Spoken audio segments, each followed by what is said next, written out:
Welcome, Mayor. You ready? I'm ready, Give your whenever address? you All are. right, there you go. Thank you, ma'am. Please be seated. I see you already have my speech in front of you, Alders, so maybe you could just read it. Good evening, everyone. How are you all doing? Good, good, good.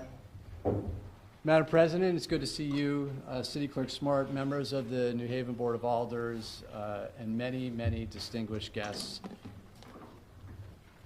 Stand by. Who I work with every day in this building proudly.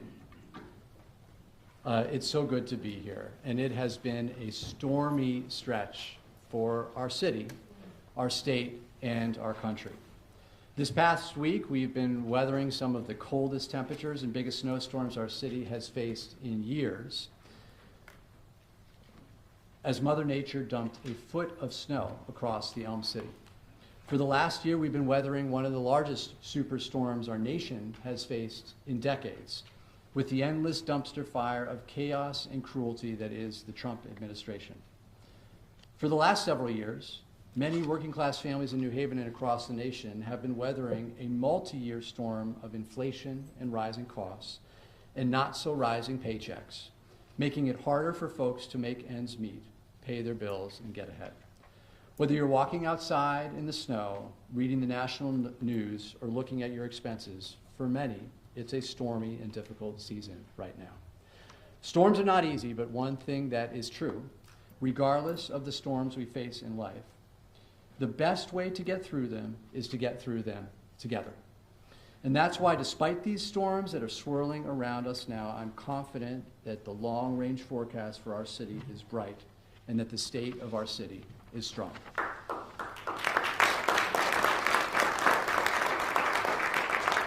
As residents and as a city, we are in this together, and we are as united as ever by common purpose, and we are as anchored as ever in shared values. In fact, in New Haven, we're not shrinking or cowering in the face of life's storms. We're facing them head on. In New Haven, we're doing big things and bold things, and we will not let the storms of life, whether Winter Storm Benjamin or Superstorm Donald, allow us to shrink from the bigness of our dreams or the boldness of our vision. We're going to be big and be bold. In our local economy, housing, public safety, transportation, education, standing up for our neighbors, and continuing to move towards our shared vision of a city where everyone has the opportunity to thrive. So let's dive in. Economy. When it comes to our local economy, we are going big and we are being bold. Innovation is happening all over the place in New Haven. We see it every day in our communities. It all starts locally. And we are doing so much to support the heartbeat of New Haven's economy, our small businesses and local entrepreneurs. The bodega on the corner, the boutique or gift shop that is the go-to spot for birthday gifts and holiday shopping, the Jamaican restaurant, started by a mom and her son, Yulita Clark and Jamil Bowen, who are here with us tonight. Can we give them a round of applause for their new business? Congratulations. Not a week goes by where we don't find ourselves at yet another ribbon cutting for a small local business that is opening up and betting on our city. Our team, in collaboration with so many local partners, is doing so much to support the growth of our small business entrepreneurs. Through city initiatives and in partnership with others like the Community Foundation, we've invested millions in helping small businesses to get that boost they need to start or scale a business and begin to build generational wealth. That's grants to small businesses to support their operational costs, improve their facade, or buy equipment like a freezer or a fryer, that initial investment to help their businesses take those first steps to success. And this past year, our Small Business Resource Center and partners provided over 200 entrepreneurs with technical assistance, training, access to capital, and other business resources. We've got incredible people in our community with spectacular ideas, entrepreneurs and businesses offering amazing products and services, startups, established companies, and educational institutions advancing cutting-edge research and development, and state-of-the-art solutions to solve some of today's biggest challenges, all in New Haven. At the same time that we are helping small businesses, one entrepreneur at a time, New Haven is also a destination choice for new emerging businesses, a hub for growing industries, and a driver for the innovation economy that's powering our future. New Haven is a national hub for life sciences, the second largest hub in New England and one of the top 20 cities nationwide for National Institute of Health grants. This past year, transformative investments were made into our city to further accelerate this growth. New Haven won the state of Connecticut's first ever Innovation Cluster Grant, a $50 million investment that will support new infrastructure, new facilities, and new resources in our life sciences industry and the emerging sector of quantum technologies. The effort brings together the public sector, the private sector, our academic and research institutions, all working in alignment to help supercharge the next chapter of trailblazing research, innovation, and job growth. Just like in life sciences, New Haven is also now poised to become a national hub for next-generation quantum computing and technology. Connecticut's new nonprofit, Quantum CT, and the state's new Quantum CT incubator are going to be based right here in New Haven. This first-of-its-kind, state-of-the-art facility will help build out a new quantum ecosystem. This includes everything from job training for workers to seed grants and incubator space for startup companies to supporting the development of new discoveries, products, and breakthroughs, all powered by quantum supercomputing and technological breakthroughs that we can hardly imagine. Let's be clear, we must make sure that as New Haven grows, all of our residents benefit from that growth. Biosciences and quantum are not only creating solutions to some of the world's most challenging problems, but they are also creating many opportunities at home. Take career high school senior Muqtadir Chowdhury, who is in our first cohort of students participating in New Haven Public Schools BioCity Career Pathways program. Working alongside his fellow students and scientists and researchers at some of our leading companies, Muqtadir's curiosity for science has flourished. He's already accumulated 30 college credits while at career, and he's now been accepted to Yale University for fall 2026 and receiving a full scholarship. Congratulations to Muqtadir.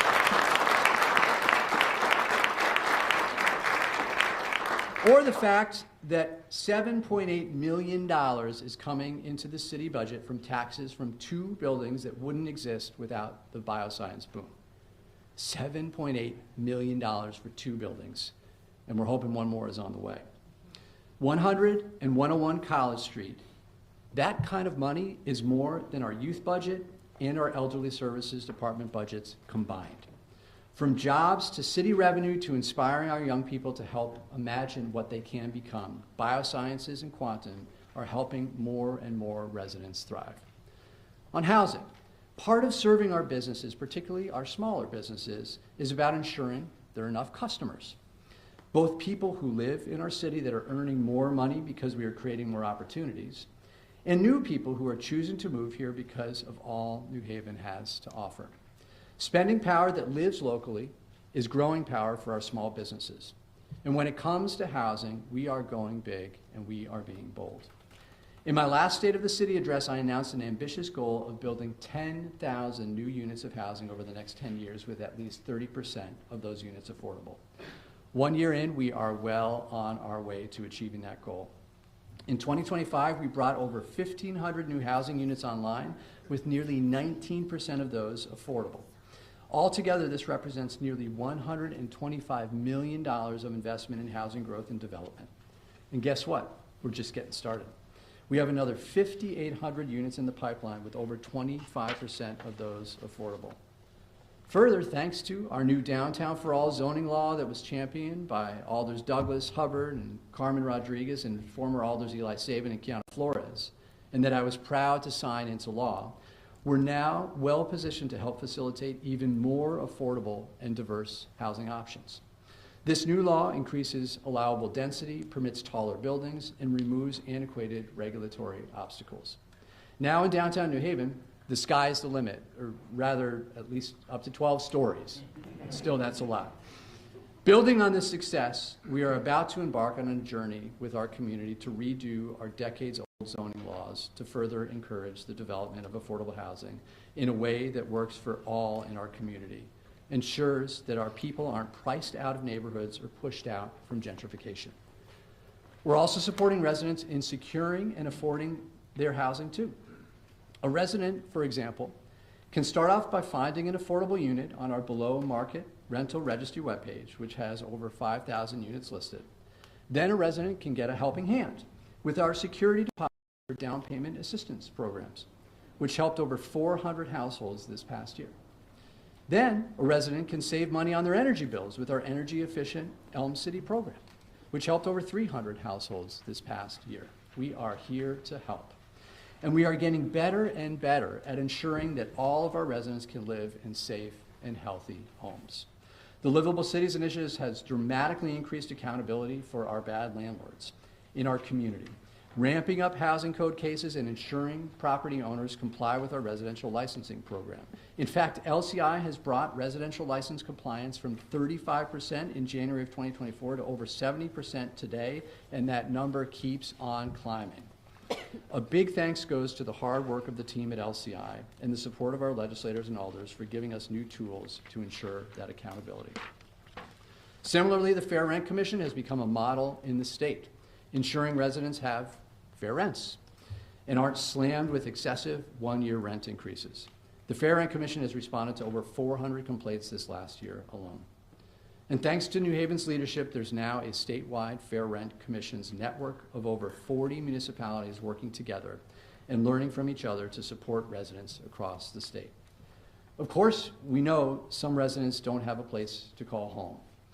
It's been the coldest stretch in our city for years, and we're working to make sure everyone has a warm and safe place to stay. That's true on the coldest days of the year and all year round, the work that our team is doing. We're working every day with our partners to connect folks to more stable, supportive, and long-term housing options. There is no city in Connecticut that's doing more to create housing or to connect more people to housing opportunities than New Haven, and we're going to keep at it. On public safety, of course, for every family and every home, we want everyone to enjoy safe streets and safe neighborhoods. When it comes to public safety, we are making big gains on crime and being bold with our ongoing commitment to community policing. Last year, overall crime went down 23%. Violent crime went down by 39%. Property crime went down by 22%. Most significantly, gun violence is at its lowest level that it's been in any time in the last decade. Think about why this is and what we have done collectively to provide more resources, new programs, more support to help our community and law enforcement. A few years ago, we started Elm City Compass, and the program has grown and grown to ensure our officers can focus on violent and more pressing crimes while at the same time other vulnerable members of our community who are struggling with mental health and substance use challenges can get the appropriate help they need. We've negotiated a historic police contract, and now officers aren't retiring at the fast rate that they were, and we're hiring fast too. Last month, I swore in the largest class of police recruits that we have had since 2018.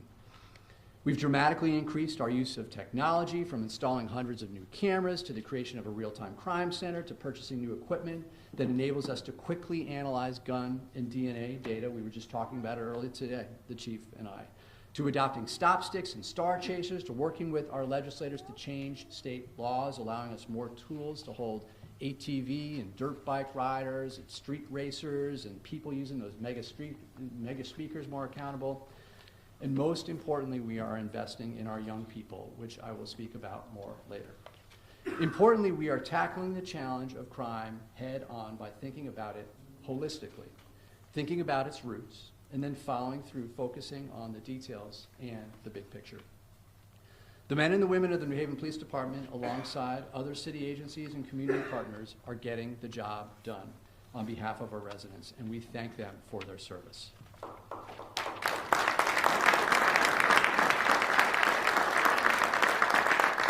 That said, we're not taking a victory lap. We have a lot more work to do. One homicide is one too many. One shooting is one too many. And at this moment, when the police department has faced some unexpected challenges, we have good leadership in Chief Zanelli. Thank you, Chief Zanelli, for stepping up. The work goes on, and we have an incredible team that is continuing this work. Thank you, Chief.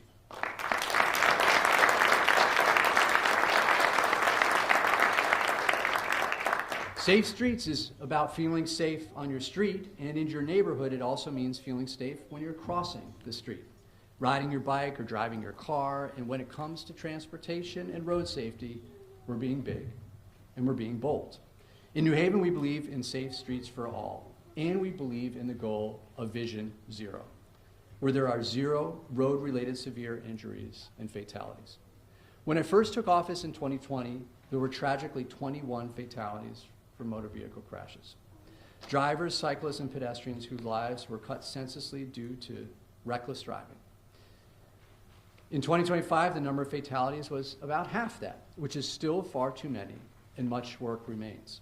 But think of the progress we have made with increased traffic enforcement by doubling the number of officers in the motor unit, major traffic calming initiatives throughout our city, including our major corridors initiative, and as I'm sure many of you have noticed, with speed humps installed on streets all over the city and more to come. What's more, last week we launched our new school bus safety program that will help keep our most vulnerable residents safe, our children. Come March 1st, every one of our 330 school buses will be outfitted with automatic enforcement cameras to identify individuals that are illegally passing those school buses and putting our kids at risk. Everyone, yes, some excitement about that. Every one of our 19,000 students deserve a safe commute to and from school. So drivers, you're now on notice. If you pass a school bus that has those red lights on and the stop sign out, there will be a steep price to pay. Similarly, come later this year, we will begin to roll out red light and speed safety cameras at 15 of our most dangerous intersections and corridors. Once again, be on notice. If you speed by our schools or go through a red light, there will be a price to pay. A special thanks to Brian Wingate, all to Brian Wingate, for your work on this initiative. Of course, our goal with these measures is not to give tickets. Wouldn't it be wonderful if we had to give no tickets out because everyone followed the law? We want to encourage responsible driving, keeping our kids and our families safe, and helping everyone get safely to their destination. To that end, when it comes to transportation, we're certainly going big and being bold. New Haven has never been more committed than we are today towards ensuring residents, whether you're a pedestrian, a cyclist, a public transit user, or a driver, can get around our city safely, conveniently, and affordably. First, we're providing our residents with more options. Over the past 18 months, we've introduced 3 new forms of public transit. Our Ride New Haven electric bike share program, our Via New Haven ride share program, and our Veo electric scooter program. As thousands of rides and lifts have demonstrated, people can now get around the city like never before. And all 3 programs are poised to expand in this coming year with more offerings and expanded service areas. Last week, with the Connecticut Department of Transportation, we shared with the community the initial plans for our new bus rapid transit system. Doug Houseladen started the applause on there, right? We're not surprised. This $300 million investment will provide New Haven residents with faster, safer, and more reliable express bus service along our 4 most heavily ridden corridors of Congress Avenue, Dixwell Avenue, Grand Avenue, and Whaley Avenue, with each bus line flowing in and out of downtown. In addition to more transit options, we're also providing more routes and ways for people to get around. This year, we launched our Greenways 2030 initiative, which sets an ambitious goal of completing 5 major greenways in 5 years. This will be a 27-mile interconnected network of safe, convenient arterial routes for walkers, runners, and cyclists, separated and protected from our motor vehicle traffic, which New Haven users can use for commuting, exercise, and connecting to city destinations, neighborhoods, parks, and waterways. Through our Major Corridors initiative, there are many other road and traffic safety infrastructure projects completed or underway. Foxton Boulevard, Quinnipiac Avenue, State Street, Whitney Avenue, Valley Street, and in the pipeline, Howard, Sherman, Ferry, South Frontage, Grand, Winchester, and more. Street by street, corridor by corridor, we're redesigning and transforming our roads from what used to be thoroughfares designed for our suburban commuters to get in of the city and out of the city as fast as possible to safer, multimodal streets that help our residents get around their own neighborhoods. On schools and youth, you know what else makes great neighborhoods is great schools. And when it comes to our schools and our youth, we're going big and we're being bold. Great schools begin with creating the conditions for great teaching and learning and strong school cultures where students and educators can thrive. That's why we are proud to be the first large urban district in the state to mandate cell phone-free schools. And when we did so, the sky did not fall as many students thought it would. Last school year, we mandated it for K through 8, and this year we extended it to all high schools. Now, all of our students are enjoying the gift of more focused learning, more IRL, in real life interactions, and more time away from these addictive devices. Some of us adults could learn from that too. Also, our educators are now freed up to focus more on the actual instruction and not being the cell phone police. Strong school cultures are, of course, ultimately driven by the adults in the building, our educators. And we all know that retaining, recruiting, and supporting our teachers is essential to student learning and success. Last month, the Board of Education and New Haven Federation of Teachers finalized a new high-quality contract now before this board for final approval. And this contract will help retain, recruit, and support our teachers. It provides our teachers with a well-deserved multi-year raise, improved benefits, more preparation days, and other important workforce improvements. While we have a long way to go, our students are also making measurable gains in proficiency and growth in literacy and math. Our 4-year high school graduation rate is rising. The number of students taking college credit courses is growing, and the number of career pathways and industry certifications completed by our students continues to expand. We also know that so much happens outside the classroom in traditional school day with athletics, clubs, after-school programs, and just good old-fashioned playtime. That's why, with the support of our delegation, we just completed a best-in-class renovation and upgrade of the Floyd Little Athletic Center next to Hill House High School. The field house hosts the athletic practices and competitions for basketball, track and field, and other indoor sports events for several of our high schools, and serves as an important recreational space for the community as well. The place is incredible and gives our kids the dignity that they deserve, particularly when they have away games coming here.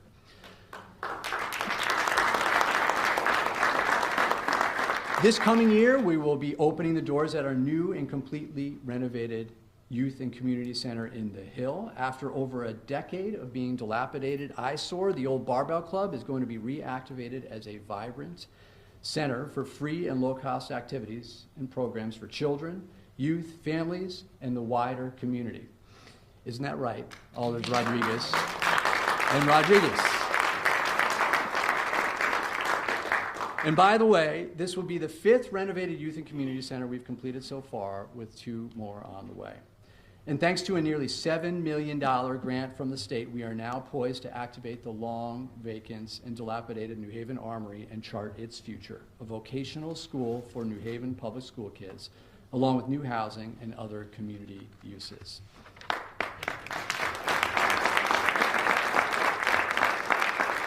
For students who need additional academic help, the New Haven Tutoring Initiative is providing free reading and math assistance to over 1,400 students at 40 sites. Think of how much this program's grown just in a couple of years.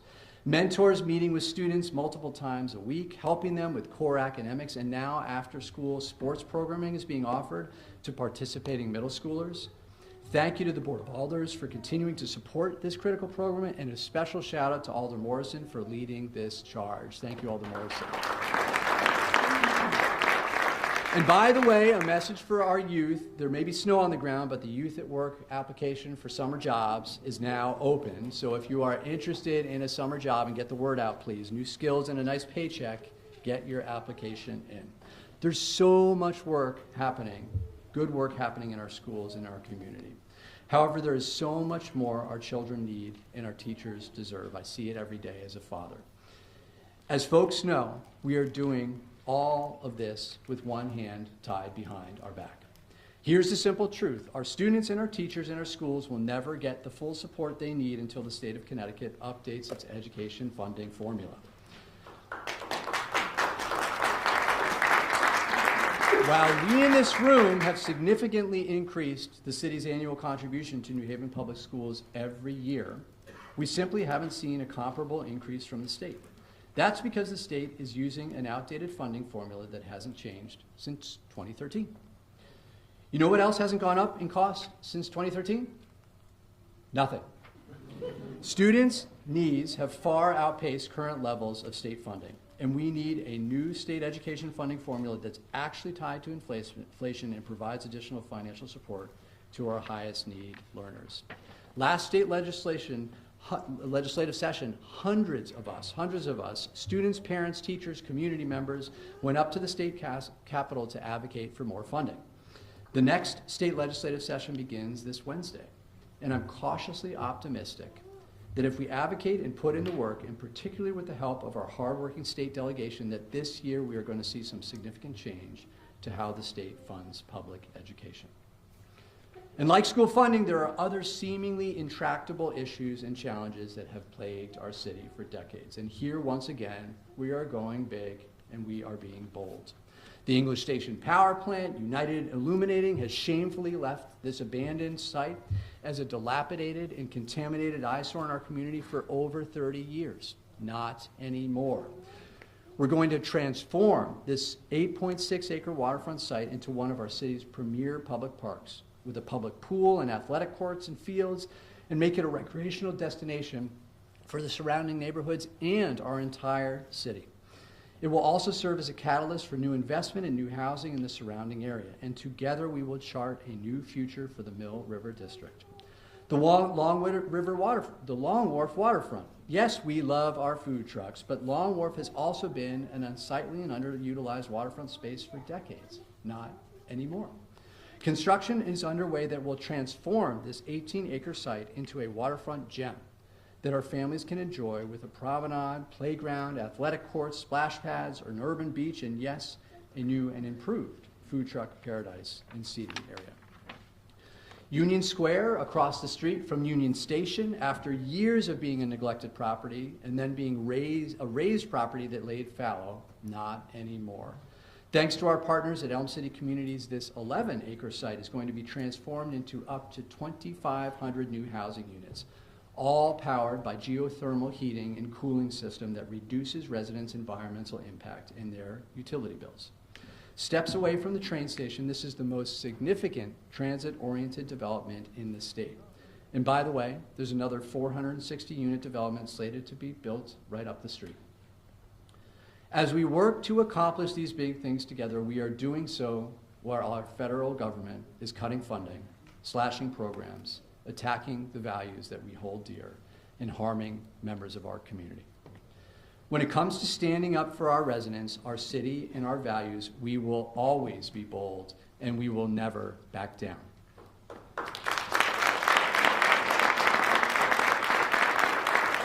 We will continue to stand up for New Haven, for our immigrant neighbors, for our LGBTQ neighbors, for our neighbors who are struggling financially, for women and their right to reproductive health care. We will continue to stand up for all New Haveners. When the Trump administration comes for one of us, they come for all of us.